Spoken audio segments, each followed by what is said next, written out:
All right, today we're talking about recovery. And no, not like life recovery, like you hit rock bottom. We're talking freestyle recovery, the part of freestyle that everybody thinks they're doing right, but actually most people are just flailing around trying to lift their elbow up like they're doing some weird YMCA dance move.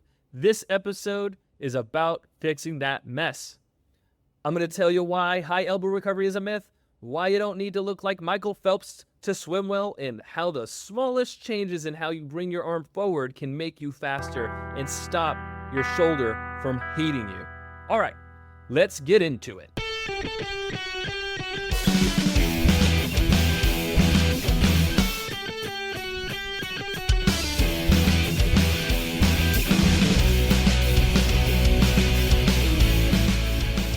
Let's talk about the recovery today. It's a part of freestyle that a lot of people don't really put a lot of emphasis on or consider much about. And I'm going to retract that statement actually. A lot of coaches don't. It seems like a lot of swimmers do, because I think a lot of people are learning not how to swim, but looking at people and trying to mimic what they're doing. And so they're trying to learn that way as like, oh, I watch a video, I watch someone at the pool, they seem to be a fast swimmer, they look like they're a fast swimmer, and these are the types of movements I'm making, so I'm going to mimic those movements. Well, what you're seeing most of the time, especially at a pool, is above the water line. And so you're getting to see only half of the movement, really. And that puts an emphasis on what you see. What you see is the recovery mostly. And for a lot of swimmers, especially traditional approaches to freestyle, you might see somebody's elbow go really high up in the air, and then you might actually think it is a priority to push my elbow up in the air. I have been told by plenty of my beginner triathlete clients that they do focus on trying to have what they call is a high elbow recovery, which is a little maddening for me. I'll explain that in a minute or two. But let me bring you back a couple of years in that when I first started Swimbox in 2015, I coached what I would describe as a traditional front quadrant freestyle. There's plenty of examples online of people doing this still. I would say in 2015, it was even started to be recognized then as a passé way of swimming and probably not the most efficient way of swimming. But what was happening when I started Swimbox is I would get to the point in someone's lessons where I was going to work on their recovery, and it became a bottleneck for them. It stopped their learning process because they were so focused on how their elbow was going to bend or how it exits the water and how it comes forward. And most of the time, most people who haven't been swimming their lives or most of their lives don't have the mobility for that type of motion or movement. And often, even though I was there to try to prevent injury and help people, the practice of this would turn into a minor injury or discomfort. And that was the exact opposite point of what I was trying to do. So I really wanted to take a step back and question, why do we recover the way that we recover? And so the thought, I think, comes from misinformation in how things, it's like telephone over the internet, basically. When I first started coaching back in the early 2000s, there were two ways to describe someone's recovery. Those two ways are a relaxed recovery or a straight arm recovery. Back then, it was thought about as a straight arm recovery is what you would do if you were sprinting, and a relaxed recovery just simply meant that your hand was going to be lower than your elbow during that recovery moment or action. And then somehow, I'm assuming through the internet, the concept of a high elbow catch started to get applied to a high elbow recovery, which is kind of strange.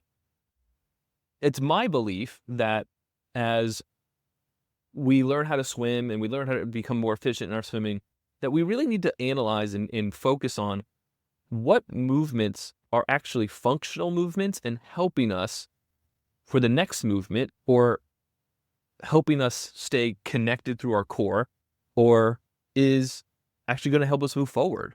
And there is no benefit to sticking your elbow high in the air. If someone believes that there is a benefit, please let me know. I don't know everything, and I want to know what people think.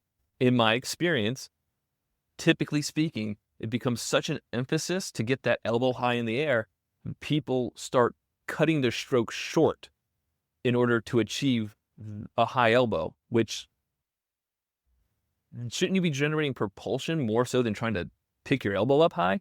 The higher your elbow goes up, the more likely you're going to stack that elbow on top of your body, which means it's going to actually make you sink. Or I get to see a lot of people pull that elbow out like they're kind of elbowing behind them, and their elbow literally goes behind their back, kind of helping them to rotate, but it's a false rotation in that it's like using a ballast to help them rotate, and it's taking their arm in sort of separating it from the rest of their body in that moment, which causes a lot of balance issues and a lot of movement issues.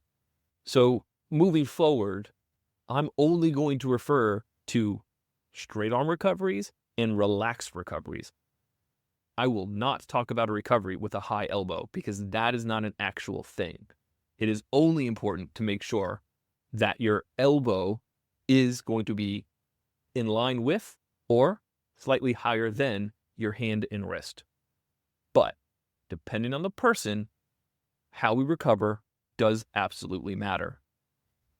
I'll never forget, I was very fortunate to coach certification classes or teach certification classes for U.S. Master Swimming.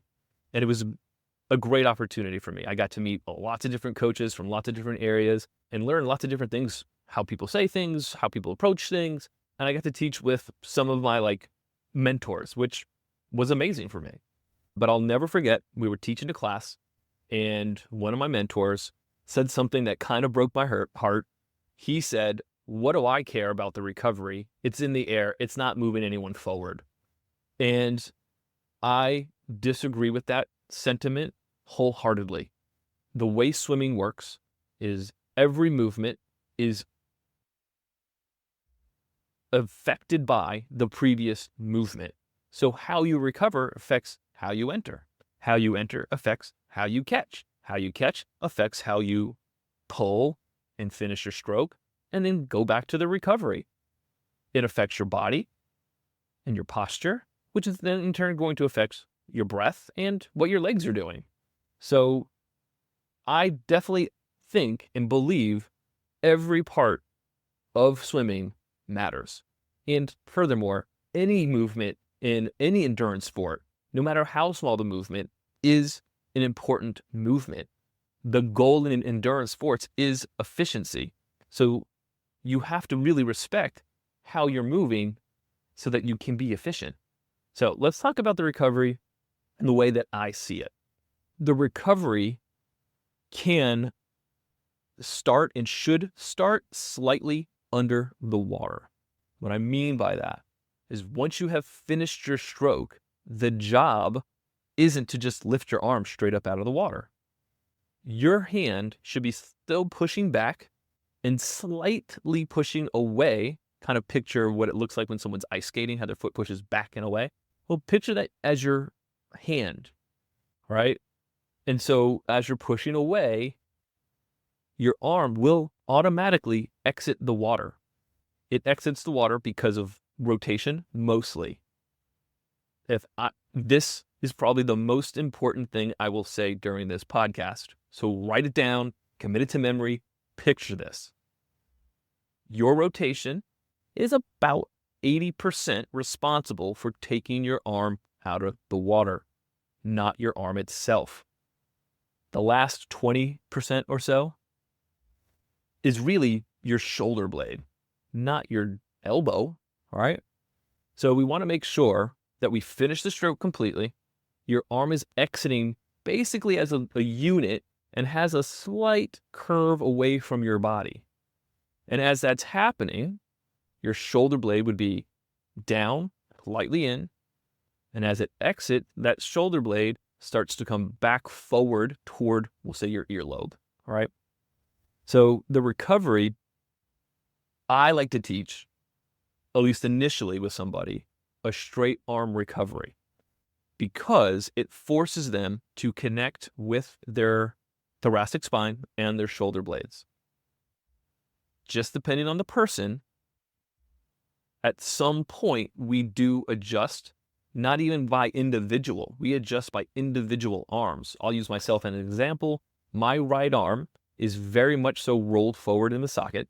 My right shoulder blade is abducted on the side of my ribs, so that means it's basically more toward the side of my ribs versus the back of my ribs. And because of that, my shoulder sits forward a little bit. So if I try to recover with a straight arm, my shoulder is actually being pushed into the ligament of my shoulder. Like the humerus head of my shoulder joint is getting pushed into the ligament of my shoulder. And it causes a lot of pain and discomfort. So I just have a slight bend to my elbow that then helps that the head of my shoulder get placed properly into my shoulder. This might be a little complicated to picture. If it is, hit me up. I'll do my best to make a video for you. But my left arm sits right where it's supposed to on my shoulder blade. The left socket isn't rolled forward. So I do recover with my left arm a little bit straighter than my right arm because my arms are different. Everyone's are. So I have some clients, fewer clients, but some that do recover with a relaxed recovery where their hand is lower than their elbow and they still enter in a, we'll say, steeper entry, like very much like a traditional front quadrant freestyle. And so those individuals are typically, we'll say, muscle dense and need to have a stronger pull versus a more of a consistent pull. And when we think about front quadrant freestyle, the science or the physics that go with the front quadrant freestyle aren't great. They're not really, it's not really efficient. Yes, you're not moving much in a front quadrant freestyle. That doesn't equal efficiency though. Meaning every pull somebody takes in a front quadrant freestyle, their next pull has to be stronger than their previous, or the velocity will start to drop. And as the velocity starts to drop, the momentum drops. And then you're using more energy to try to go the same speed. That is not efficient. So with a straight arm recovery, we do focus on keeping arms opposite of each other because now we've eliminated the need to dive arms into the water. I mentioned in the previous podcast with Lissa about Dr. Rushnell's microcycles paper. And in that paper, he mentioned that you have to enter the water at a steep angle during a front quadrant freestyle, because if you don't, the lead arm will slide outward. That is not a true statement. That is not an accurate statement. The real statement should be, if the lead arm is in a catch position, as the recovering arm passes the shoulder line, you're perfectly fine. Your lead arm will not slide out. And so with that in mind, we focus on trying to keep arms opposite of each other, not trying to glide. There is no such thing as a glide in freestyle. It is an easy way to try to get from point A to point B, not necessarily the most efficient way, and not necessarily the best way to do it either. However, I do think the best way to do something is the way that you can get it done, right? Maybe there's a better way to do it, but if it's specific to you and that's what you've got to do, that's what you got to do. There is no exact science to coaching swimming. There is some knowledge out there that helps us kind of give some general ideas, but also at the same time, it is the science of N. Everyone is a little bit different and we have to cater to those individuals. So for me, from a science standpoint and a physics standpoint, it makes more sense to have your arms opposite. Your recovery would be low to the surface so that we aren't bringing arms very high in the air, because what we don't want is to cause a weight issue where the arm is getting stacked on top of you and making you sink.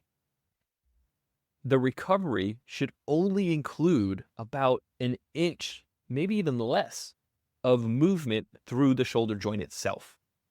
Shoulder joints get a lot of wear and tear. Basically, most adults, if not all adults, have labral tears in their shoulders. To what extent? It varies, right? But they're there because we use our arms a lot. So as we're swimming, what we should be really considering is how do we move the base of your arm? Just like when you walk, you don't just move from your knee, right? You move from your hip and your pelvis. So that's what we're trying to do when we swim. We're trying to treat your thoracic spine kind of like a pelvis. So when your arm first or initially exits the water, your shoulder joint is moving a little bit. You're moving through that shoulder joint or AC joint a little bit, about an inch. But once you kind of get your arm around shoulder line, it's really the shoulder blade shrugging upward to help complete that movement pattern. No movement is isolated basically in swimming, right? All the joints have to work together. Swimming is a mobility sport. It is not necessarily about strength. Strength obviously is going to be beneficial to everybody, but mobility in swimming is going to be way more beneficial.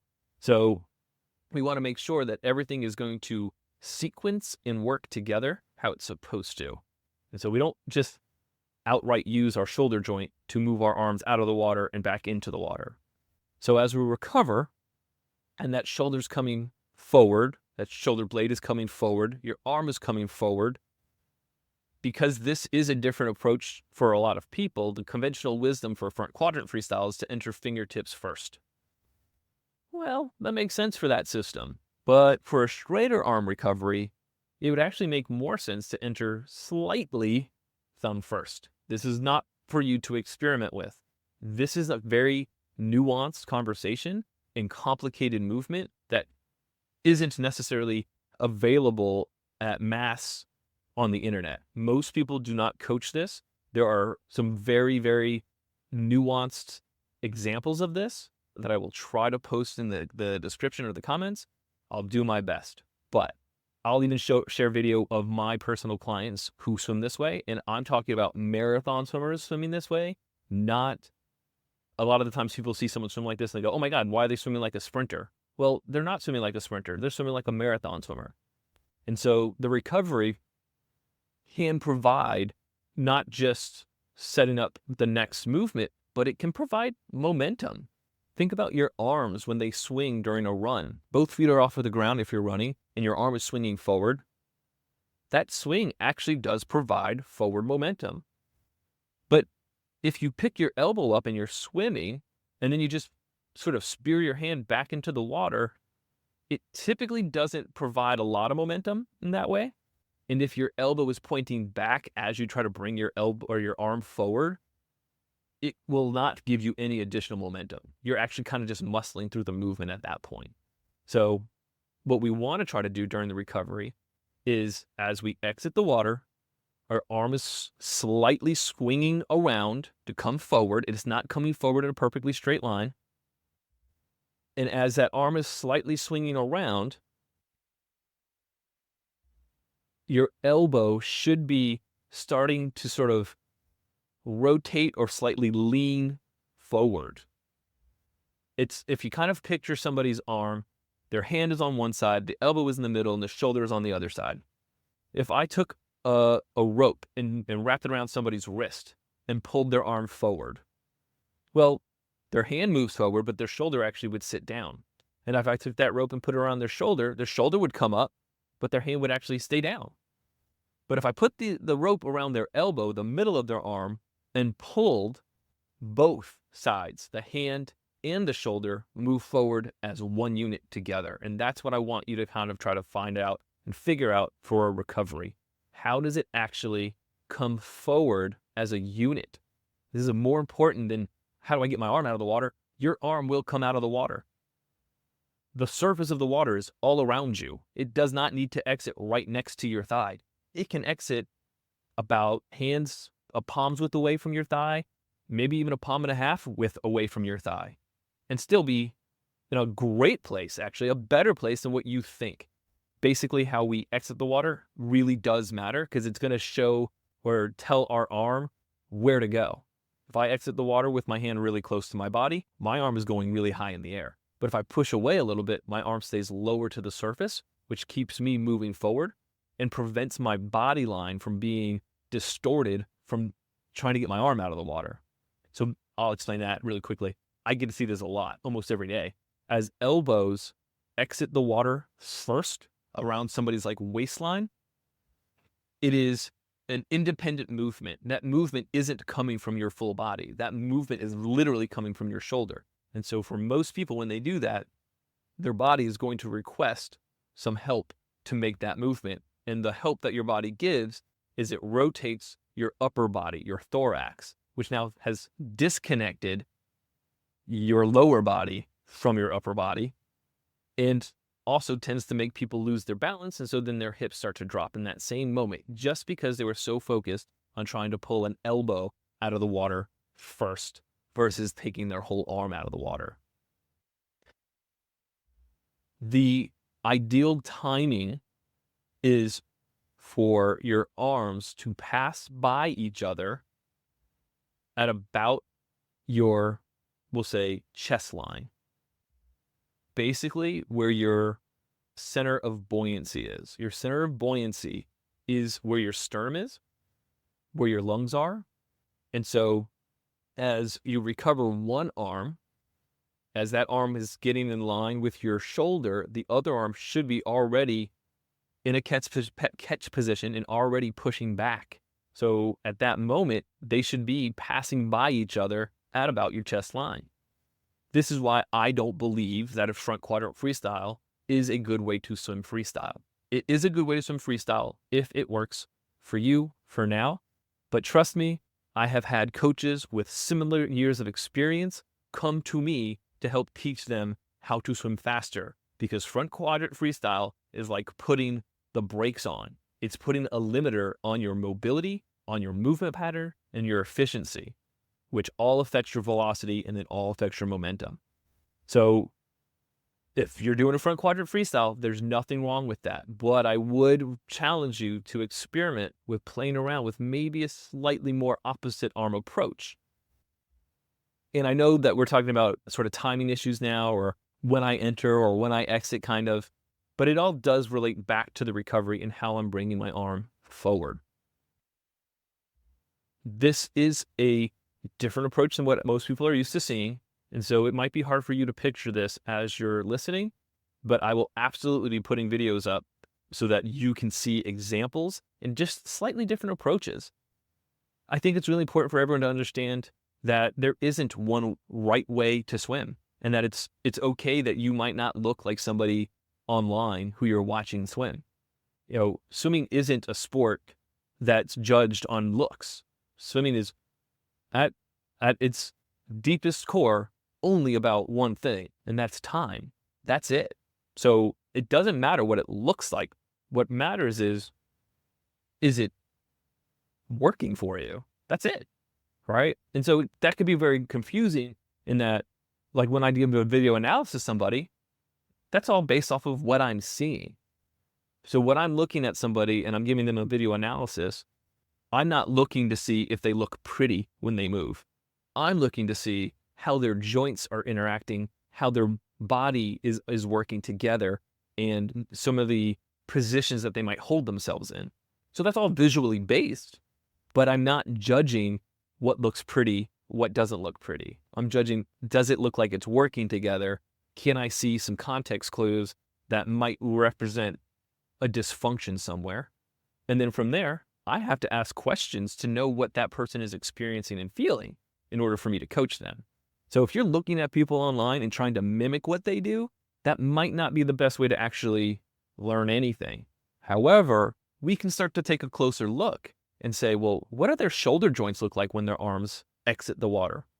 What you should be seeing is a shoulder that stays in line or maybe even connected, versus if you see somebody lift an elbow up out of the water prematurely, their shoulder always points downward. And if their shoulder's pointing downward, then they can't really use their shoulder blade. If you can't use your shoulder blade, you can't really use your core very effectively.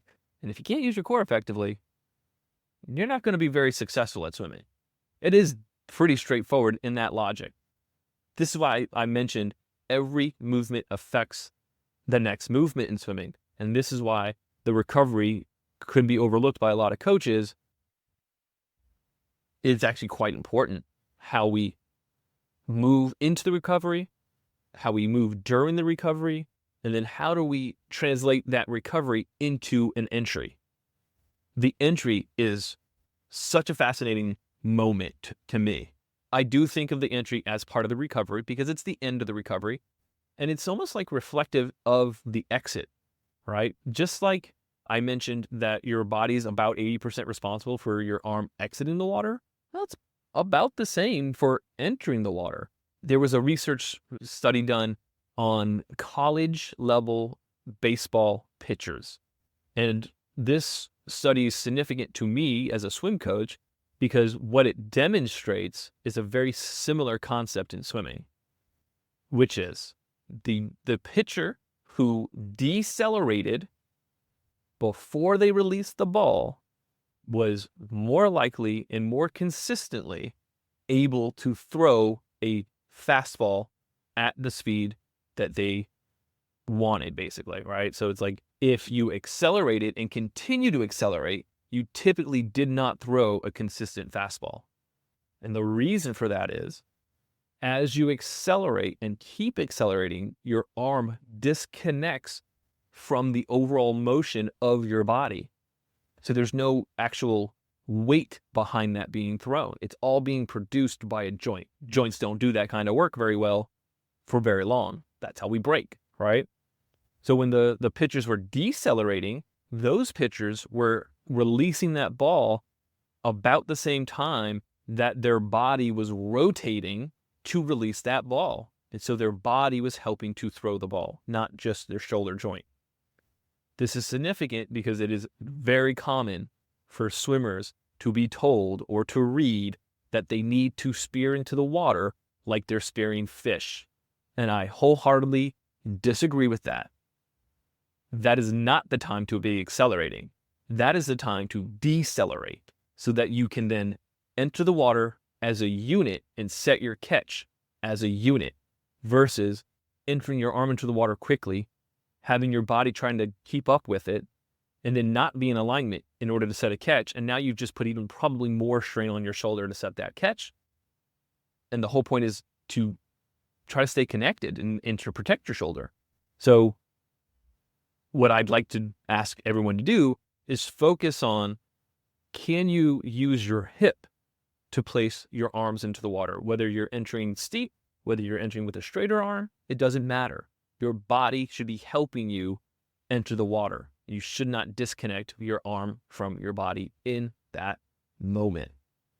Shoulder blades are the base of our arms, and so during the recovery, your shoulder blades should be shrugging upward, but only as your arm is passing your shoulder joint, so that when you enter the water, your shoulder blade is already up, so your shoulder would be near your earlobe. So that way you can set a catch pretty quickly. But if for some reason you've entered the water and your shoulder blade had sat down as you entered the water, which I do see a lot of, then you have to then get your shoulder blade back forward to set that catch. So you're adding an additional step to a motion that should be pretty seamless. So that's something that you have to start to kind of understand how your arms are working with your body. And we're not just using our arms to swim. Our body is really moving our arms for us most of the time. Our arms are doing very small movements and, well, let's say, small moments of work. But a lot of it's just your body doing this work for you. And so making that connection, especially for a beginner swimmer, can be very difficult. But it is a connection that is important. And when you think about it, swimming's not natural to us. And when we walk and run, our upper body is disconnecting from our lower body. Our upper body's turning the opposite direction of our lower body. So when we swim, we typically don't do that. We keep our body so that our upper body and lower body are moving together. That's very unhuman-like. Think if you walked around and you had to turn right and you had to rotate your entire body in order to turn right and not just turn like it normally would, right? It wouldn't make sense on land. But in the water, it does make a lot of sense to keep everything working together so that we can generate better force through our limbs and so that we can prevent our legs and hips from dropping and so that we can stay up on top of the water, basically.